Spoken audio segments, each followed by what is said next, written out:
Hello students, आज हम लोग कंटिन्यू करते हैं क्रैमर्स रूल वाले अपने लेक्चर को।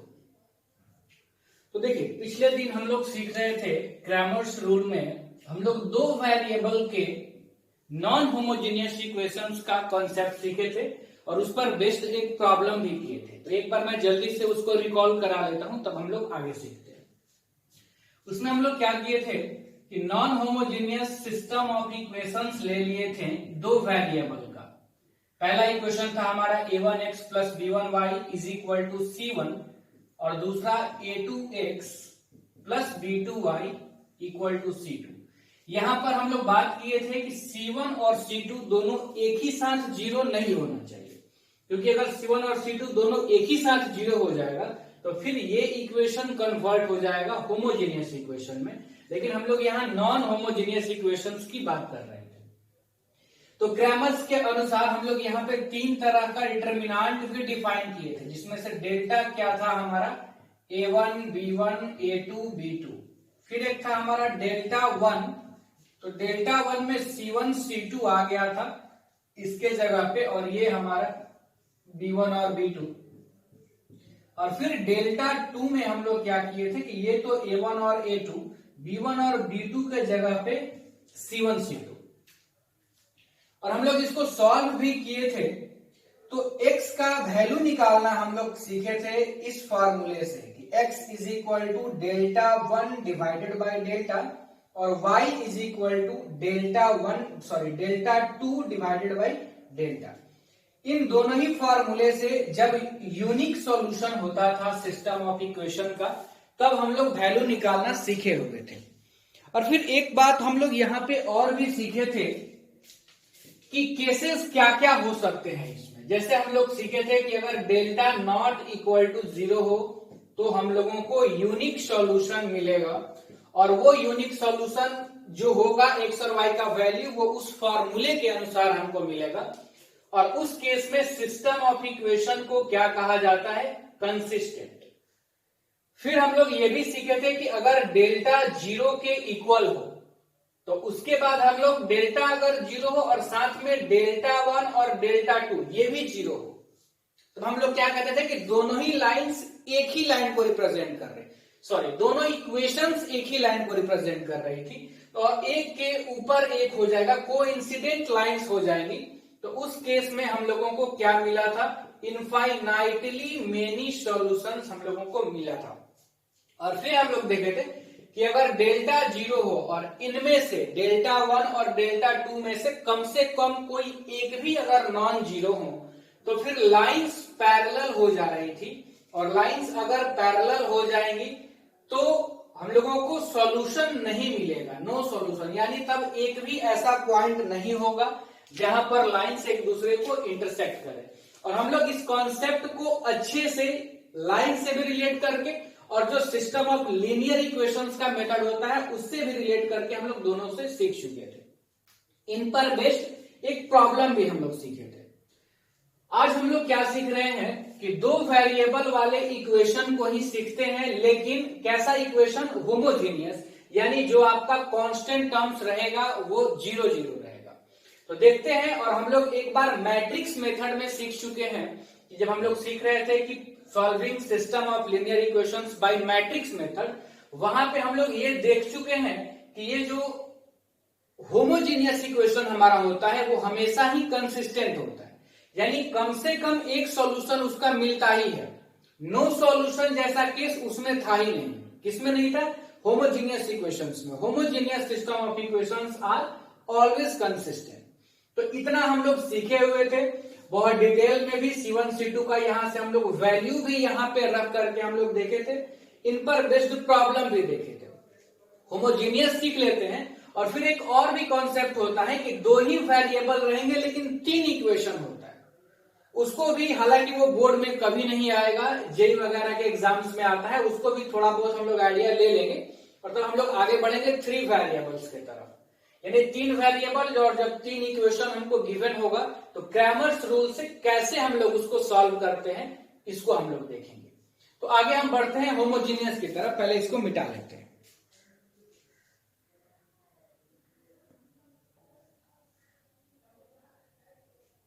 देखिए, होमोजीनियस सिस्टम ऑफ इक्वेशंस, हम लोग दो ही वेरिएबल में अभी सीख रहे हैं।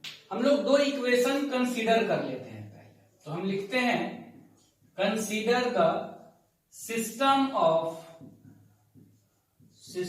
ऑफ इक्वेशंस, दो होमोजीनियस इक्वेशन हम लोग कंसीडर कर लेते हैं। a1x plus b1y equal to 0, a2x plus b2y equal to 0। और आपको पता है कि जो हम लोग डेल्टा यानी जो डिटरमिनेंट हम लोग डेल्टा मानते थे, उसमें वेरिएबल्स के कोफिशिएंट्स को हम लोग लेते थे, यानी a1 b1 a2 b2। एक बात और यहां पर जरा आप सोचिए कि क्या मैं यहां डेल्टा 1 और डेल्टा 2 डिफाइन करने का कोई मतलब बनता है क्या? अगर हम डेल्टा 1 लेंगे तो पहले कॉलम में a1 a2 के जगह पे हम 0 0 ले लेंगे, क्योंकि यहां पर कांस्टेंट तो 0 0 है, तो डेल्टा 1 की वैल्यू क्या हो जाएगी? 0।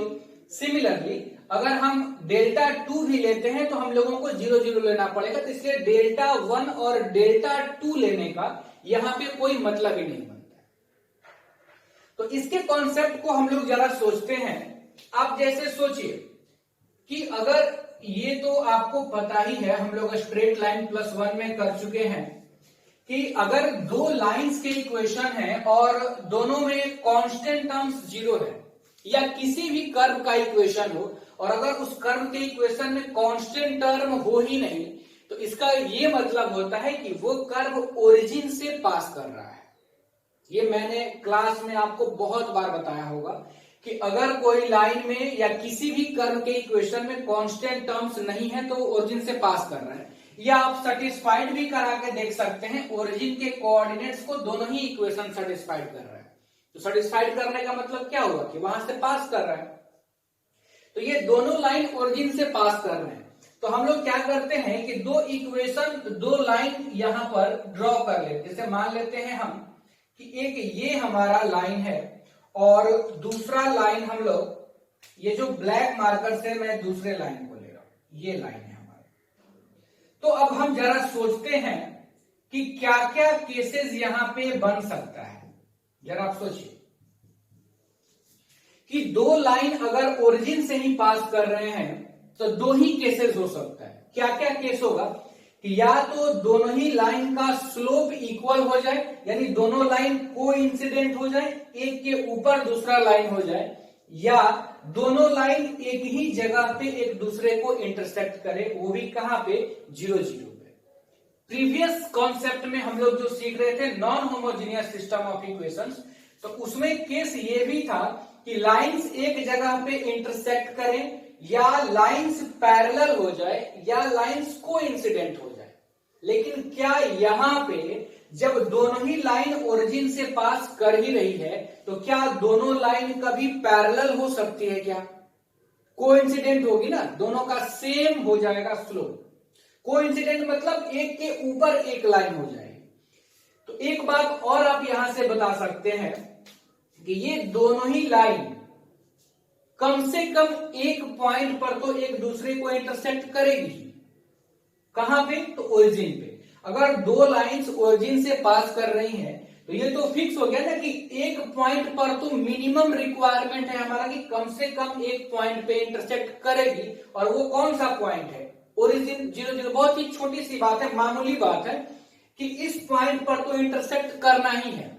या दूसरा केस ये हो सकता है कि अगर ये लाइन भी इसी लाइन के ऊपर हो जाए तब कितने जगह पे इंटरसेक्ट करेगी? तो इनफाइनाइट जगह पे। यानी कंसिस्टेंट में दो ही केस आया हमारा। क्या क्या? या तो ओरिजिन पे इंटरसेक्ट करेगी, या फिर दोनों इनफाइनाइट पॉइंट्स पे इंटरसेक्ट करेगी। तो ओरिजिन पे अगर लाइंस इंटरसेक्ट कर रही है तो कब करेगी? तो अगर हम लोग ये भी देखें तो ओरिजिन पे, जैसे मान लीजिए कि अगर हम यहां से केस ले लेते हैं, केस फर्स्ट, कि जो हमारा डेल्टा है अगर हम लोग उसको 0 के इक्वल करें तो डेल्टा क्या होगा? तो डेल्टा देखिए होगा a1 b2 इक्वल टू, या माइनस अभी कर देते हैं, नॉट इक्वल टू पहले 0 लेते हैं, minus a2b1 not equal to 0।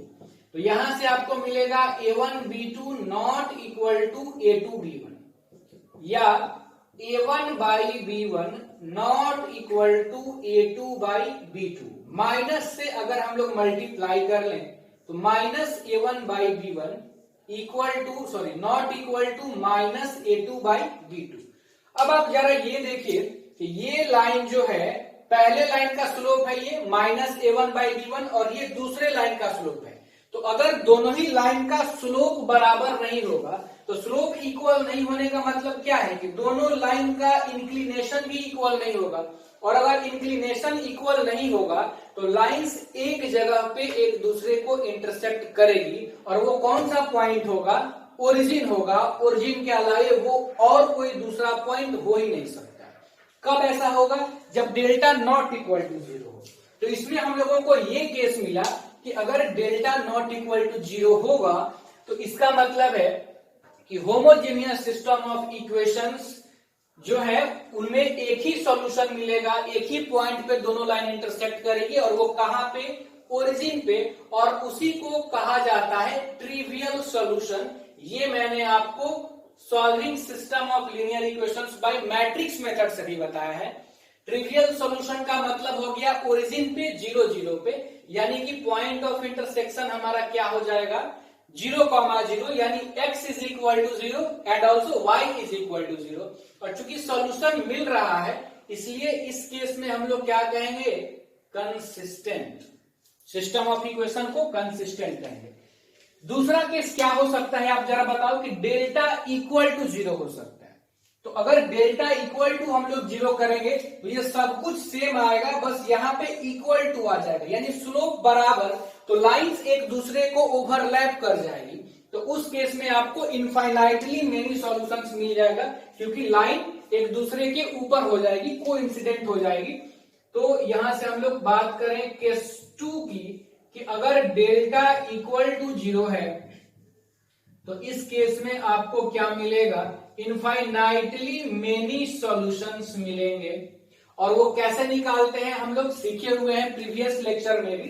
किसी एक वेरिएबल को के हम लोग पुट करके दूसरे वेरिएबल का वैल्यू निकाल लेंगे। इनफाइनाइटली मेनी सॉल्यूशंस मिलेगा और वो y या x किसी के जगह पे के पुट कर लेंगे तो हम लोग दूसरे वेरिएबल्स का वैल्यू फाइंड आउट कर सकते हैं। तो ये कॉन्सेप्ट है हमारा। दो वेरिएबल में होमोजेनियस इक्वेशंस अगर रहेंगे तो क्रैमर्स रूल से उनको कैसे सॉल्व करते हैं। आगे सीखते हैं और कुछ।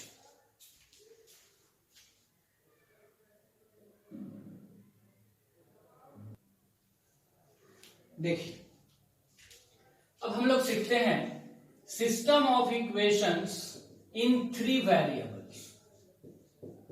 System of equations in 3 variables. तो 3 वेरिएबल अगर हमारे होंगे तो 3 इक्वेशन जो हम लोग सीखे हुए हैं पहले भी। और सबसे पहले हम लोग बात करते हैं नॉन होमोजीनियस की, यानी सारे कांस्टेंट टर्म्स 0 नहीं होंगे। नॉन होमोजीनियस की सबसे पहले हम लोग बात करते हैं। तो इसमें हम लोग लिखते हैं कि consider the system of equations. System of equations क्या हो जाएगा?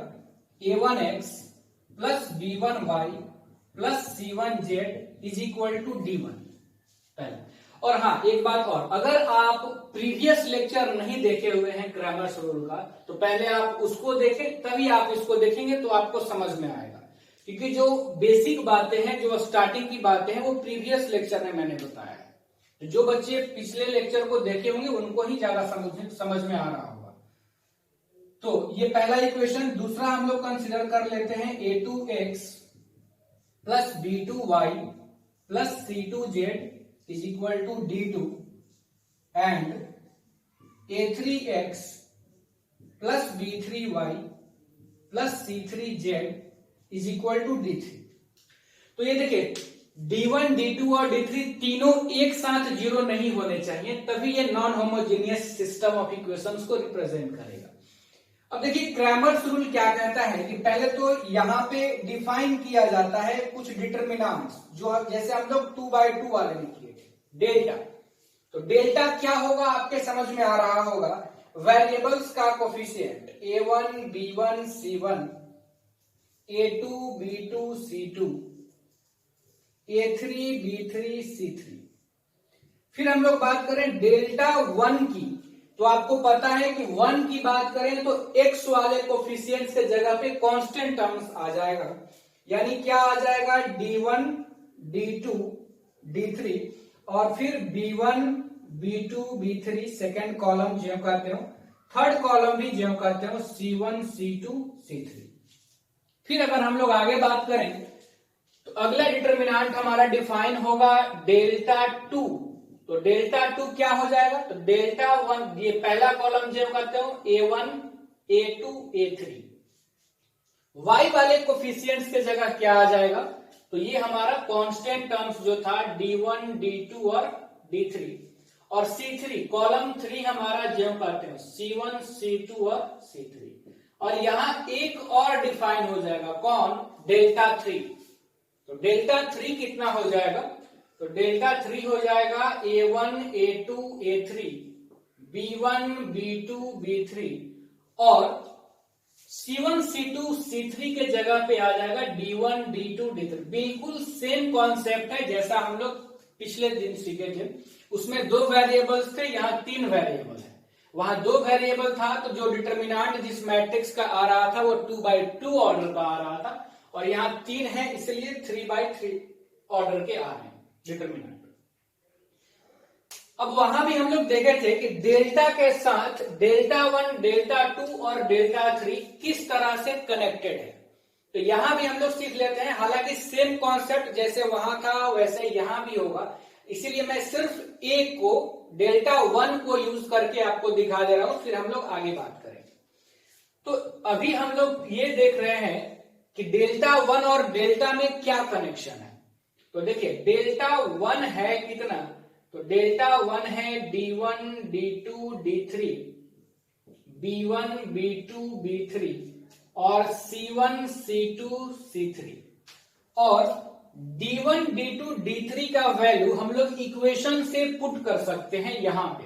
तो d1 का वैल्यू देखिए आप पहले वाले इक्वेशन में क्या है, तो वो है a1x plus b1y plus c1z। d2 का वैल्यू क्या है, तो a2x plus b2y plus c2z, और d3 का वैल्यू है a3x plus b3y plus c3z, और यहां क्या हो जाएगा b1 b2 b3 और ये c1 c2 c3। और इसी में हम लोग एक ऑपरेशन अप्लाई कर लेते हैं डिटर्मिनेंट में। क्या ऑपरेशन हम करते हैं कि c1 को हम बदल देते हैं, कैसे, तो c1 माइनस, देखिए b1 b2 b3 में y से मल्टीप्लाई है तो y इंटू c2 से, और c1 c2 c3 में z से, तो माइनस z इंटू c3 से। तो बचेगा क्या, यहां सिर्फ ये दोनों ही कैंसिल आउट हो जाएगा, यहां बचेगा a1x a2x a3x, और फिर यहां b1 b2 b3 और फिर c1 c2 c3, और फिर क्या हो सकता है कि c1 में से x कॉमन आ सकता है, तो x कॉमन होगा तो ये हो जाएगा a1 a2 a3 b1 b2 b3 c1 c2 c3, और फिर ये x और ये क्या है हमारा डेल्टा। तो यहां भी रिलेशन क्या आया हमारा, therefore delta 1 is equal to क्या आ गया, x इंटू डेल्टा। सिमिलरली जब आप डेल्टा 2 को कनेक्ट करना चाहेंगे डेल्टा से, तो वो आएगा y इंटू डेल्टा, और डेल्टा 3 क्या आएगा, z इंटू डेल्टा। इसी तरह का कॉन्सेप्ट हम लोग प्रीवियस लेक्चर में भी सीखे हुए थे, इसलिए बहुत ज्यादा दिक्कतें आपको नहीं आएगी वहां पे। अब यहां भी क्या होगा कि केस हम लोग कंसिडर करेंगे, क्या क्या केस, कि अगर डेल्टा नॉट इक्वल टू 0 हो तब क्या होगा, डेल्टा 0 हो और उसके साथ डेल्टा 1 डेल्टा 2 डेल्टा 3 भी 0 हो तब क्या होगा, और डेल्टा 0 हो लेकिन कम से कम कोई एक डेल्टा 1, डेल्टा 2, डेल्टा 3 में से 0 नहीं हो, तब क्या होगा? तो बारी बारी से हम लोग तीनों ही केस को अब देखते हैं।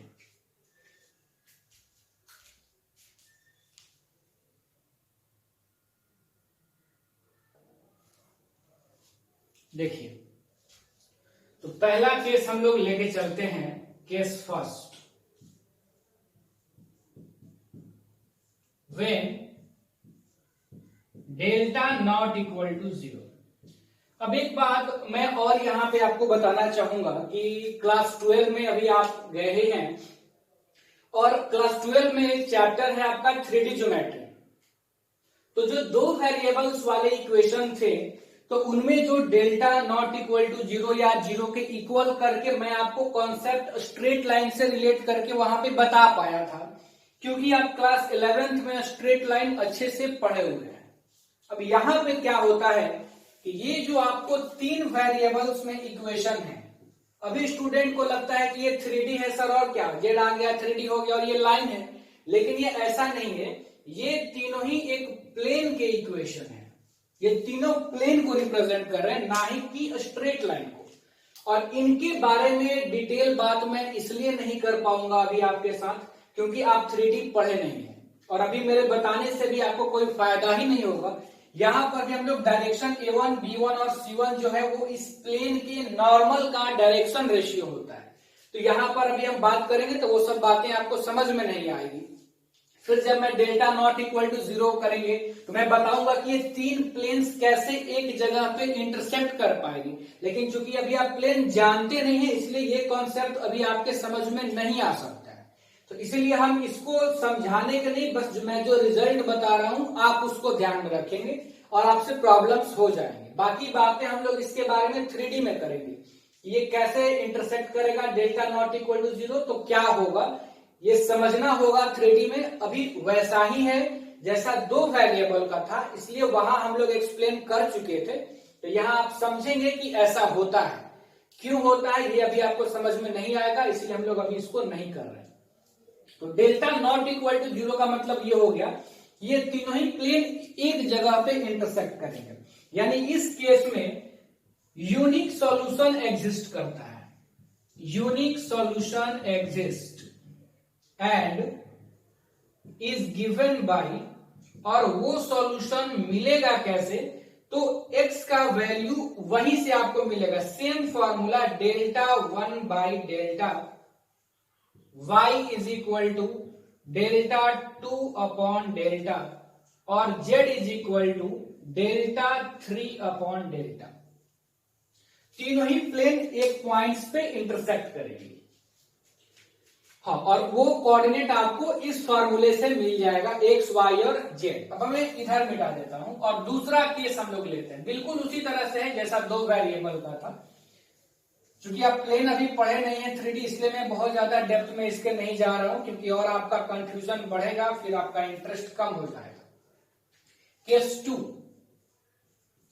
अगर हम लोग केस 2 की बात करें, when delta equal to 0 and delta 1, delta 2, delta 3 ये भी अगर 0 हो जाए, तो ये होगा कि फिर से जो प्लेन्स हैं वो पैरेलल हो जाएंगे, यानी जो प्लेन्स के नॉर्मल होंगे वो भी पैरेलल हो जाएंगे। तो उस केस में आपको पैरेलल नहीं हो जाएंगे। डेल्टा 1, डेल्टा 2 और डेल्टा 3 जब 0 होगा तो आप याद कीजिए स्ट्रेट लाइन वाले केस को, ये जब 0 होता था तो क्या होता था कि जो लाइंस थी वो कोइंसिडेंट हो जाती थी। तो सेम उसी कॉन्सेप्ट से एक दूसरे के ऊपर हो जाएंगे प्लेन। तो उस केस में हम लोगों को मिलेगा इनफाइनाइटली मेनी सॉल्यूशंस। और वो सॉल्यूशन हम लोगों को मिलेगा कैसे, तो वो सॉल्यूशन मिलता है कैसे, तो किसी एक वेरिएबल को, जैसे z को हम k पुट कर देंगे इन एनी टू इक्वेशंस, किसी भी दो इक्वेशन में z is equal to k put कर देंगे and then solve for x and y, और उसके बाद x और y के लिए हम लोग उनको सॉल्व कर लो। ठीक है, ये हमारा दूसरा केस। मिटाने के बाद हम लोग तीसरे केस की तरफ बढ़ते हैं। तो तीसरा केस आपको समझ में आ गया होगा कि डेल्टा 0 होगा और इनमें से कोई एक 0 नहीं होगा, तो उस केस में आपको सॉल्यूशन नहीं मिलेगा। बिल्कुल वही कंसेप्ट है जो हम लोग पहले सीखे हुए हैं प्रीवियस लेक्चर में। देखिए, तो तीसरा केस हमारा क्या होगा कि delta is equal to 0 and at least one of delta 1, delta 2 और डेल्टा 3 आर नॉन जीरो। कम से कम कोई एक 0 नहीं हो, तो इस केस में आपको सॉल्यूशन नहीं मिलेगा। तो हम लोग क्या लिखेंगे? No solution. मतलब या तो प्लेन पैरेलल हो गया तीनों, या किसी कॉमन पॉइंट पे इंटरसेक्ट नहीं कर रहा है। इसका क्या मतलब हुआ कि या तो प्लेन पैरेलल है, नहीं तो किसी कॉमन पॉइंट पे इंटरसेक्ट नहीं कर रहा है। तो कॉमन पॉइंट पे इंटरसेक्ट नहीं करेगा तो सिस्टम ऑफ इक्वेशंस यानी तीनों ही प्लेन्स का एक सॉल्यूशन हम कैसे बता सकते हैं? तब बता सकते हैं जब तीनों प्लेन एक ही जगह पे एक दूसरे को इंटरसेक्ट करें। तो यहां पे या तो प्लेन्स पैरेलल हो जाएंगी, या फिर इसका मतलब क्या होगा कि कॉमन पॉइंट्स पे इंटरसेक्ट नहीं कर रही, कॉमन जगह पे इंटरसेक्ट नहीं कर रही। बाकी हम लोग वहां सीखेंगे कि प्लेन्स, दो प्लेन हमेशा एक लाइन पे इंटरसेक्ट करती हैं, वो सब सारी बातें 3D की हैं, और सॉल्यूशन नहीं मिलेगा। तो इस केस में सिस्टम ऑफ इक्वेशन को हम लोग क्या कहते हैं? तो ये आपको मालूम होगा कि इनकंसिस्टेंट। और बाकी जो दोनों ही प्रीवियस केस था हमारा, केस 2 या जो हम केस 1, वहां पर आप लिख लेंगे कि उस केस में सिस्टम ऑफ इक्वेशन कैसा हो जाएगा? तो कंसिस्टेंट हो जाएगा। तो ये था 3 वेरिएबल्स वाले नॉन होमोजीनियस इक्वेशंस का कॉन्सेप्ट। हाँ, यहाँ पे थोड़ा सा प्लेन वगैरह मैं जो बोल रहा हूं थोड़ी बहुत आपको दिक्कत आ सकती है, लेकिन आपको रिजल्ट ध्यान में रखने हैं। रिजल्ट आपको ध्यान में रहेगा, आप प्रॉब्लम्स कर लेंगे। एक प्रॉब्लम हम लोग देखते भी हैं इसके बाद।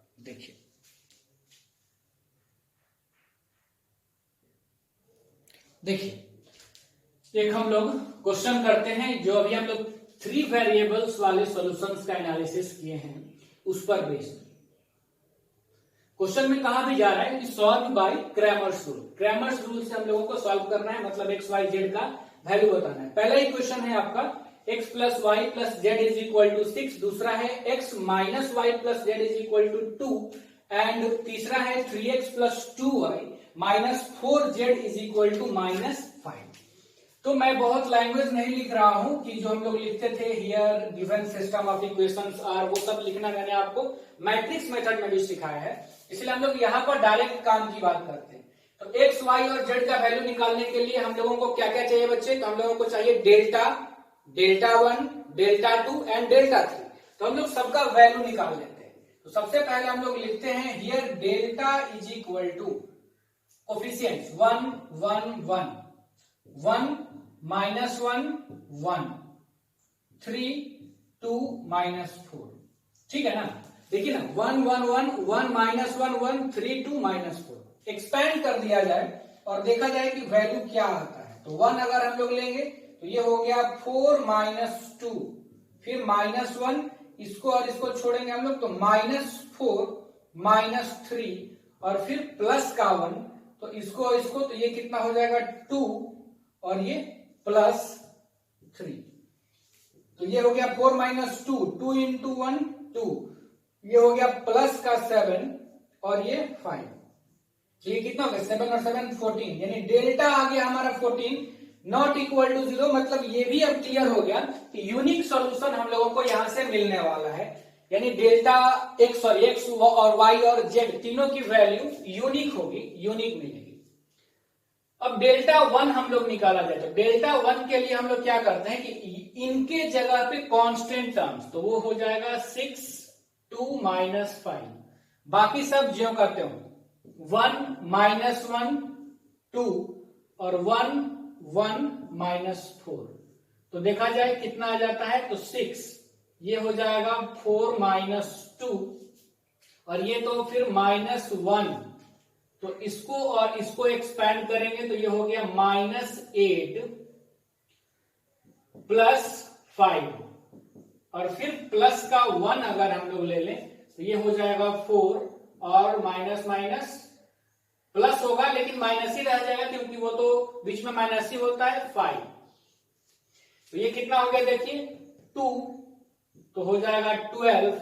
ये हो गया -3, तो ये हो गया प्लस का 3 और ये -1, तो ये भी कितना आ गया 14। डेल्टा 2 हम लोग निकालते हैं तो पहला कॉलम तो ज्यों का त्यों रह जाएगा 1 1 3। दूसरे कॉलम के जगह पे कांस्टेंट टर्म्स हम लोग रख लेंगे, यानी कि 6 2 -5, और तीसरा कॉलम हमारा ज्यों का त्यों 1 1 -4। तो ये आ जाएगा 1, कितना हो गया -8 और प्लस का 5, फिर माइनस का 6, इसको और इसको हटा देंगे तो -4 -3, और फिर प्लस का 1, तो इसको हटा देंगे तो -5 और प्लस का 6। ठीक है ना। अब ये कितना हो गया देखिए आप -3, और ये हो गया -7, और -7 और ये -6, तो ये प्लस का 42 हो जाएगा, और ये हो गया कितना 1 प्लस का 1। ठीक है, तो ये हो गया 43 -3 40। कहीं कैलकुलेशन हम लोग जरा फिर से चेक किया जाए, तो इसमें क्या था कि 1 1 3, और दूसरे कॉलम के जगह पे हम लोग डेल्टा 2, तो 6 2 -5 ले लेंगे, और तीसरा 1 1 -4। ठीक है, एक्सपेंड किया जाए 1, तो ये -8 और ये प्लस का 5। ठीक है, -6, इसको और इसको हम लोग हटाएंगे तो -4 और -3। ठीक है, और फिर प्लस का 1 लेंगे तो -5 और सॉरी -6, ये -5 और माइनस होगा ना तो -6, तो ये हो गया कितना हमारा -11। तो ये कितना हो गया -14 प्लस का 42, तो ये हो जाएगा 28। ठीक है, तो ये आ गया हमारा 28। अब हमारा बाकी है एक डेल्टा 3 निकालना बस। तो डेल्टा 3 हमारा क्या हो जाएगा, तो पहला कॉलम जो करते हो 1 1 3, दूसरा कॉलम भी हमारा जो करते हैं 1 -1 2, और तीसरे कॉलम के जगह पे कांस्टेंट टर्म 6 2 -5 6 2 -5। तो ये क्या हो जाएगा देखिए आप, तो ये हो जाएगा 1, तो ये हो गया 5 -4, फिर -1 लेंगे तो ये हटाएंगे हम लोग, -5 -6, और फिर प्लस का 6 अगर हम लोग ले लें तो ये हो गया 2 + 3, तो ये कितना हो गया 1, ये हो गया प्लस का 11, और ये हो गया प्लस का 30, तो ये कितना हो गया 12 + 30 यानी कि 42।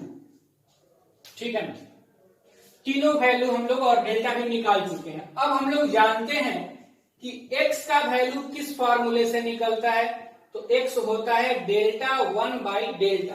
तो डेल्टा 1 कितना था हमारा 14, डेल्टा भी 14, तो x निकल गया 1।